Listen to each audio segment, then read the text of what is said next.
Dans Romains 15, 5, 6, nous voyons une raison générale pour laquelle l'unité chrétienne est très importante. Que le Dieu de la persévérance et de la consolation vous donne de vivre ensemble dans l'unité avec Jésus-Christ, afin que tous ensemble, d'une seule voix, vous glorifiez le Dieu et Père de notre Seigneur Jésus-Christ. L'essentiel est la gloire de Dieu. Le peuple de Dieu devrait parler d'une seule voix pour glorifier Dieu, et c'est toujours quelque chose que nous nous efforçons d'atteindre.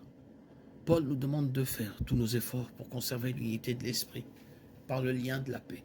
Éphésiens 4, 3.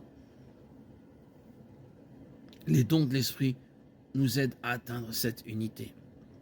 Dieu a donné à chaque chrétien la force, et leur exercice dans l'édification de l'Église conduit à une unité de plus en plus grande.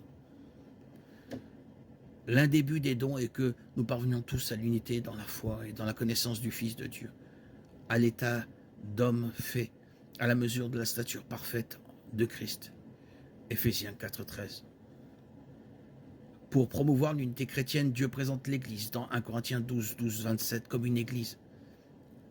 Le corps a de nombreux membres, chacun ayant une tâche spécialisée à accomplir, mais toutes les parties sont unies dans la tête du corps, qui est Christ. Éphésiens 4, 15.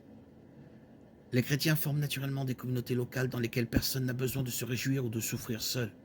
Romains 12, 15, 1 Corinthiens 12, 26. Les chrétiens de différentes horizons qui travaillent dans l'unité démontrent la puissance de l'Évangile et l'universalité de son message salvateur. Galates 3, 26, 28. L'unité chrétienne vient avec la maturité chrétienne des dons différents